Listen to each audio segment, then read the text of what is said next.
에베소서 6장 4절 말씀 가지고 하나님 말씀 증거하겠습니다. 나누실 은혜의 제목은 자녀를 위한 기도와 훈계. 자녀를 위한 기도와 훈계라는 제목으로 하나님 말씀 증거하겠습니다. 메가더 장군 압니다. 우리는 메가더 장군이 1880년 아칸소주 리틀록에서 스콜랜드에서 이민한 군인의 아들로 태어났습니다. 아버지는 아더 맥술러 중량 예편한 분인데 행군 때 자신도 사병들과 똑같이 걸음으로써 어린 메가더에게 지휘관이 먼저 규칙을 지켜야 한다는 것을 가르쳐 주었다고 합니다. 군인 집안에서 태어나서 훌륭한 군인이 되어 메가더 장군.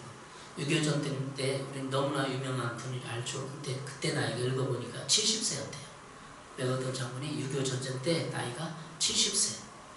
대단하죠. 70대 때 그런 용맹과 능력을 가지고 취했다는 게. 메가더가 전쟁터에 나가면서 자신의 외아들을 위해 기도했다고 전해지는 자녀를 위한 기도문을 읽어보겠습니다. 메가더 장군이 전쟁에 나가면서 자신의 외아들 위해서 기도했다고 썼다고 하는 기도문이 있습니다.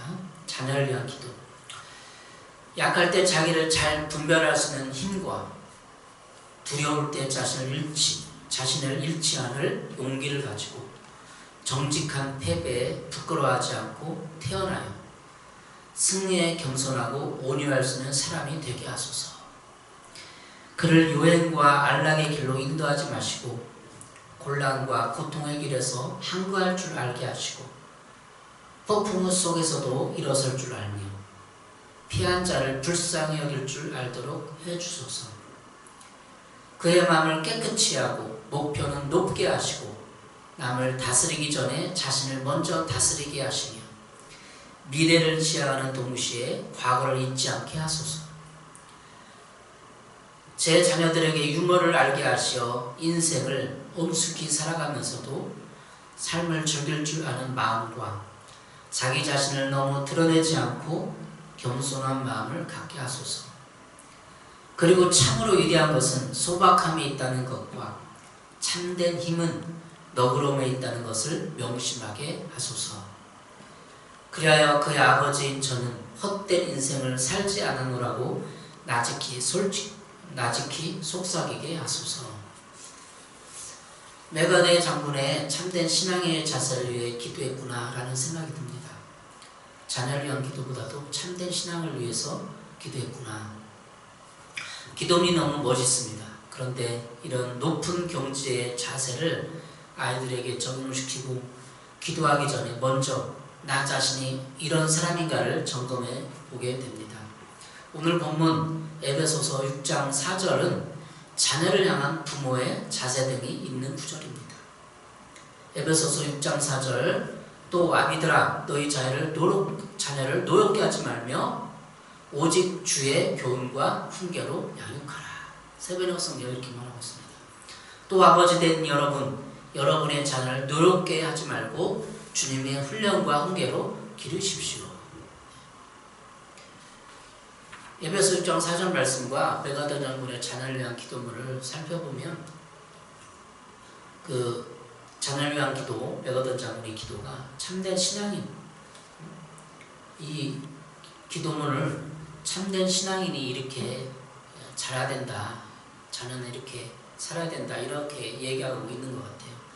제가 로프트 숭의교회 청년대 다닌 적이 있는데 김동훈 목사님이 이 메가더 장군의 기도를, 자녀를 위한 기도를 설교를 하더라고요. 근데 성경을 인용하지 않고 이 기도문을 강해를 하는 거예요. 기도문을 강해. 한자 이렇게 하면서. 근데 그때는 청년대 왜 성경을 안 하고 이 기도문을 하나 그렇게 의아했어요. 그런데 지금 생각해 보니까 그 기도문이 신앙이네요. 곤란과 고통이 일어서 항거할 줄 알게 하시고 폭풍우 속에 일어설 줄 알며 피한 자를 불쌍히 여길 줄 알도록 하소서. 이게 신앙인의 자세예요. 사실은 메가더 장군이 자녀를 신앙으로 양육하고 키웠다는 것을 기도문을 통해서 볼 수 있습니다.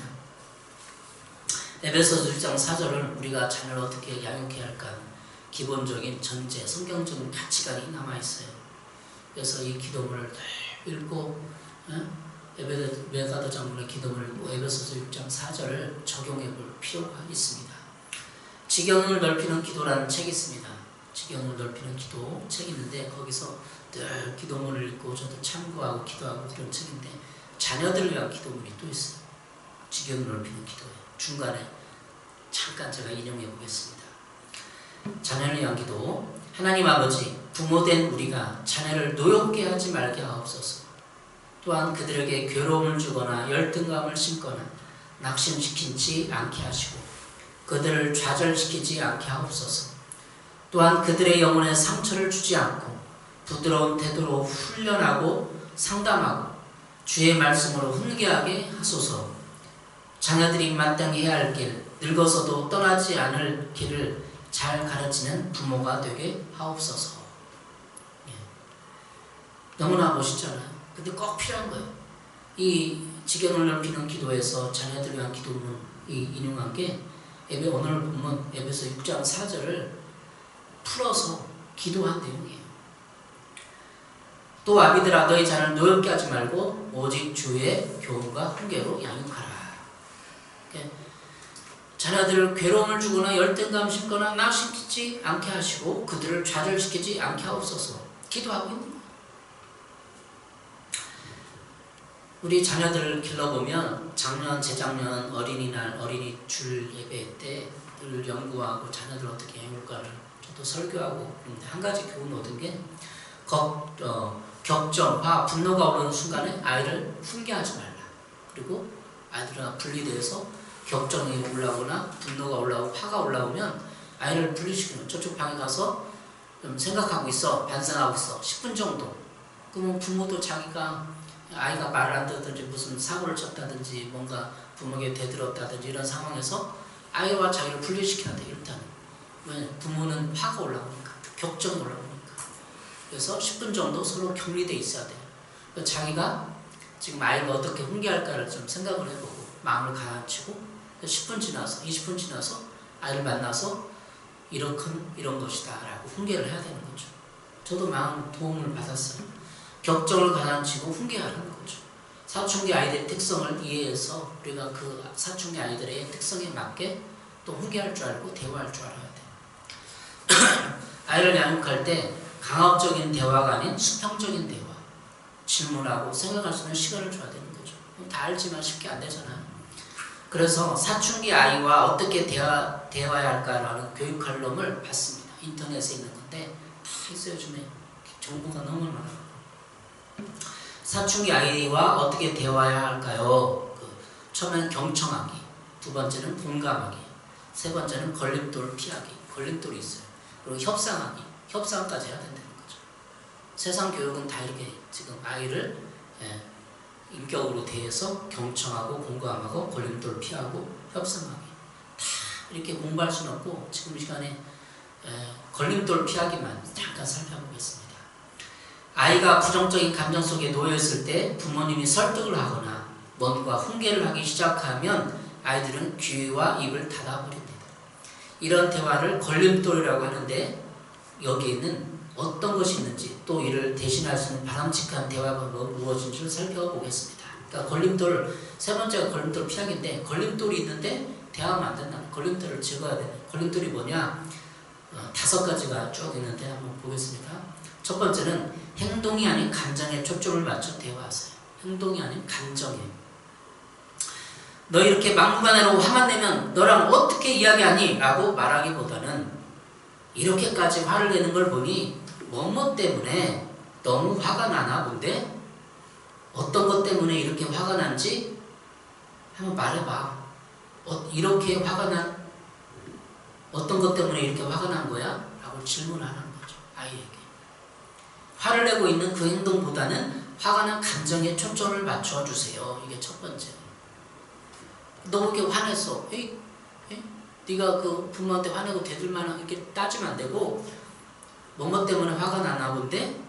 뭐뭐 때문에 화가 나나 본데? 어떤 것 때문에 이렇게 화가 나는 거야? 라고 질문해 주는 거예요. 그럼 아이가 화가 감정이 풀어지는 거죠. 두 번째, 인격이 아닌 상황에 맞춰서 대화하세요. 인격이 아닌 상황에 맞춰서 대화하세요. 너 제정신이니? 너 나이가 몇 살인데 이렇게밖에 생각을 못해. 그보다는 이렇게 하지 말고 이렇게 보다는 뭐뭐 하는 것보다 뭐뭐 하는 것 보니 무슨 이유가 있을 듯한데 엄마도 알 수 있을까? 라고 상황을 들어보세요. 뭐뭐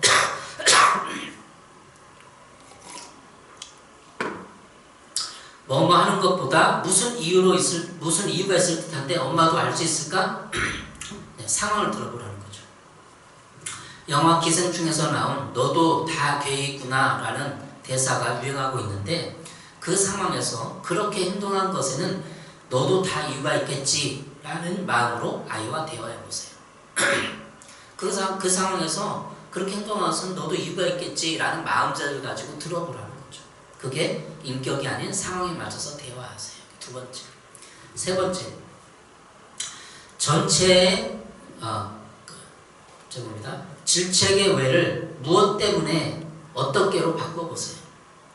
질책의 왜 이렇게 하는 게 아니라 무엇 때문에 어떻게 이렇게 바꾸라는 거죠.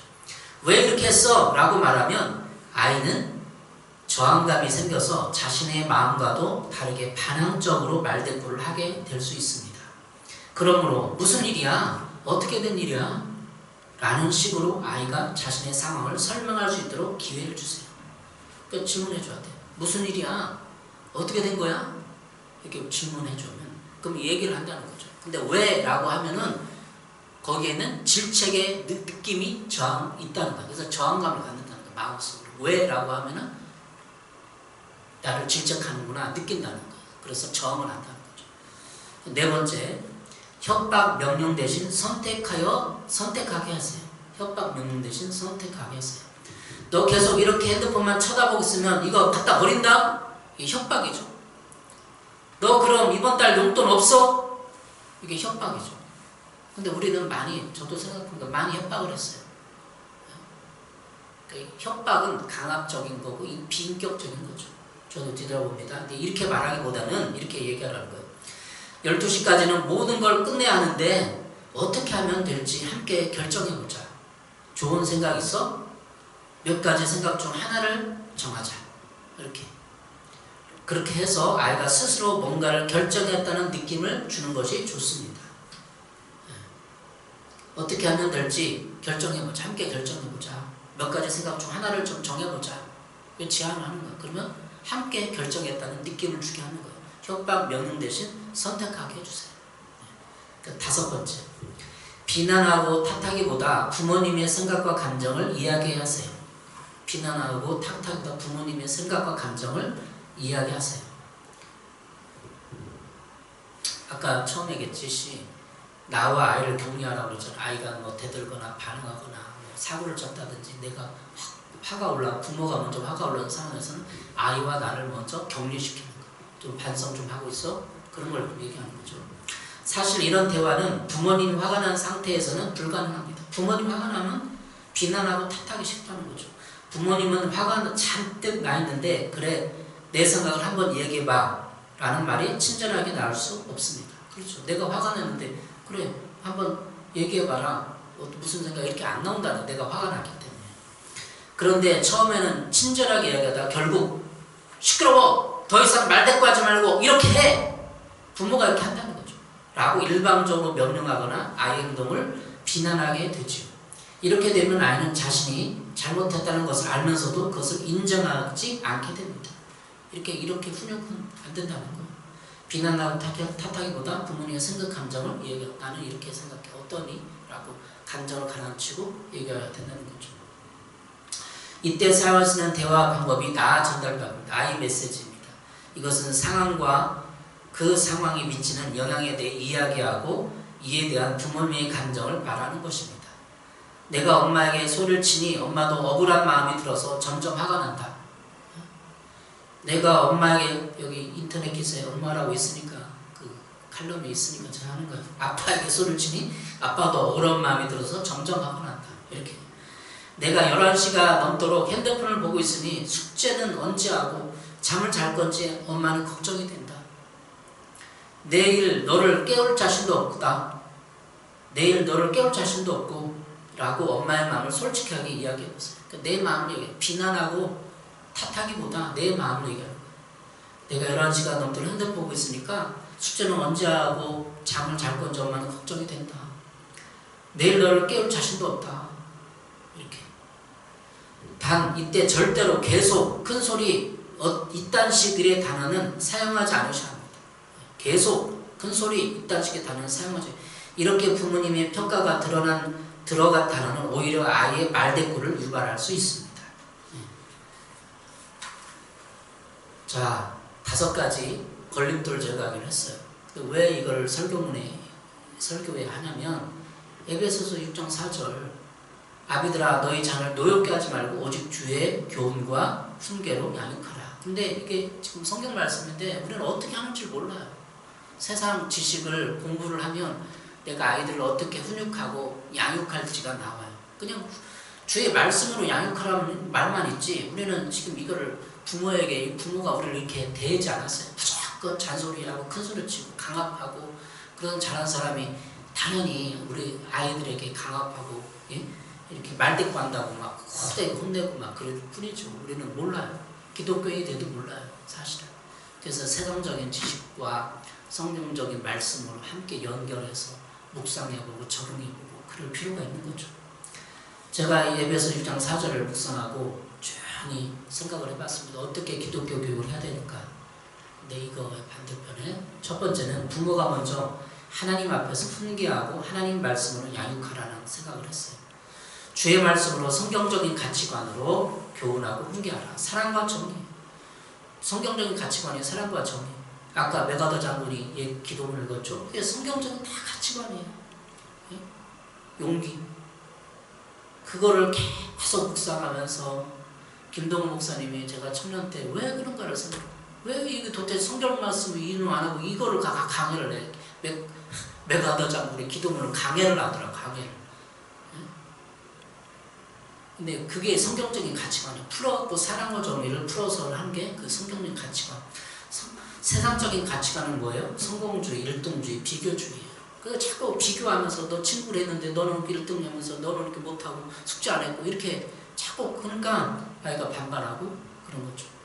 우리는 부모로부터 그런 기독교육을 못 받았어요. 그러면 우리 아이에게 기독교육을 할 때 내 자신을 먼저 메가더 장군의 기도문을 통해서 또 이런 세상적인 가치관을 내가 아이에게 주입시켜주기는 하는가를 반성하면서 가야 되는 거죠. 두 번째는 자녀들을 노엽게 하지 말라. 에베소 1장 4절 여러분의 자녀를 노엽게 하지 말라고 그랬잖아요. 부정적으로 훈계하는 건 노엽게 하는 거예요. 폭언하는 거, 무시하는 훈계.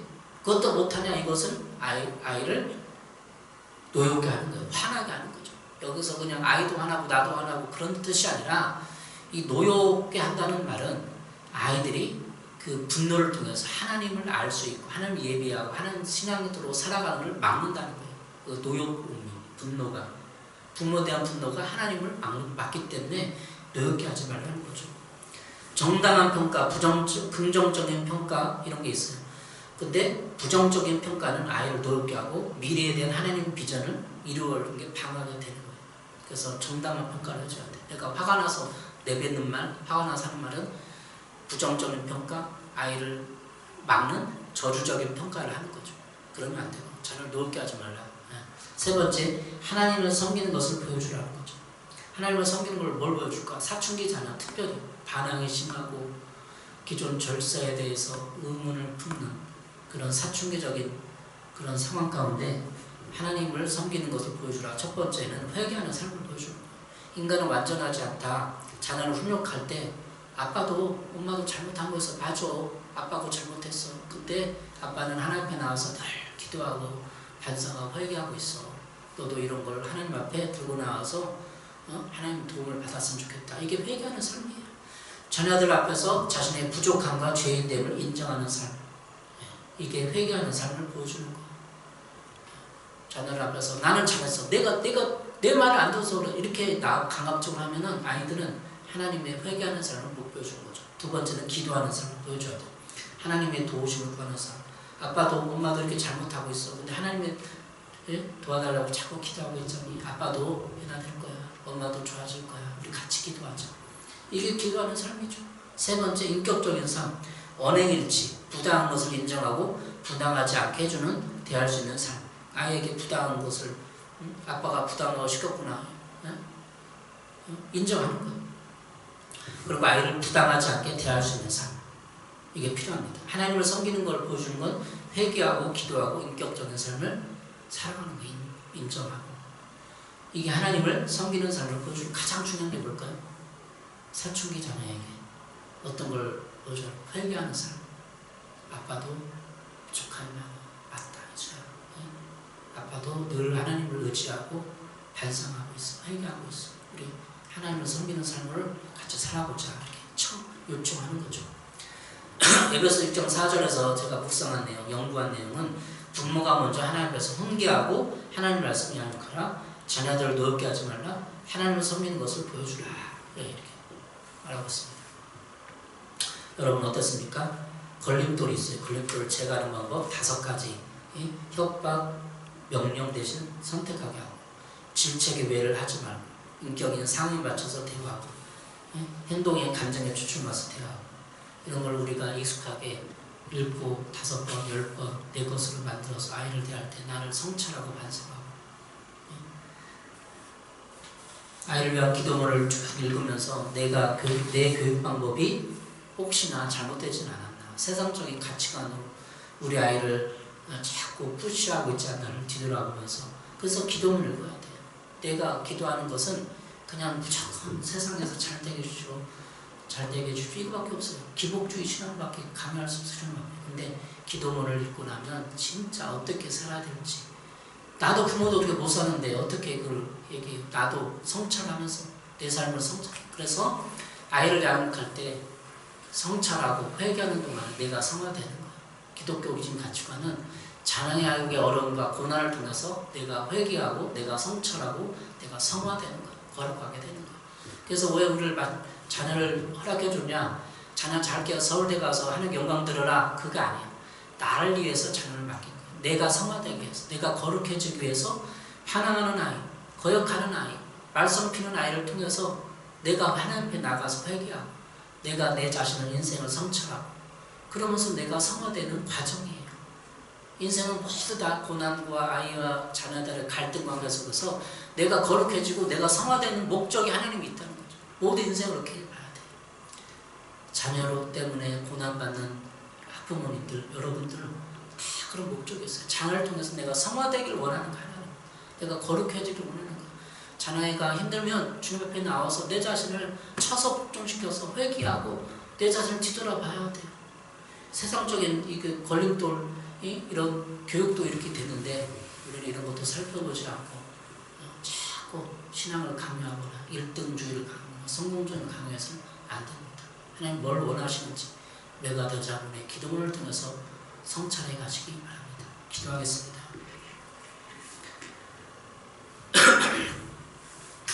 하나님 아버지, 하나님의 자녀입니다. 우리 자녀가 아닙니다. 자녀에 대한 기도문을 통해서 하나님이 어떤 삶을 살아가고 있는지 살펴보았습니다. 그러한 삶을 살게 하시고 무엇보다도 자녀를 통해서 내가 거룩해지고 더 하나님 앞에 회개하고 하나님 앞에 나아가는 삶으로 이끌어 주시옵소서. 그런 삶을 목적인데 내가 성공주의, 일등주의에 빠져서 아이를 세상적인 가치관으로 양육하고 있지 않는지 뒤돌아봅니다. 용서해 주시옵소서. 하나님의 자녀를 하나님의 방식대로 양육할 수 있는 지혜와 능력을 허락해 주시옵소서. 예수님의 이름으로 기도했습니다. 아멘. 찬양 드리며 성금 드리겠습니다.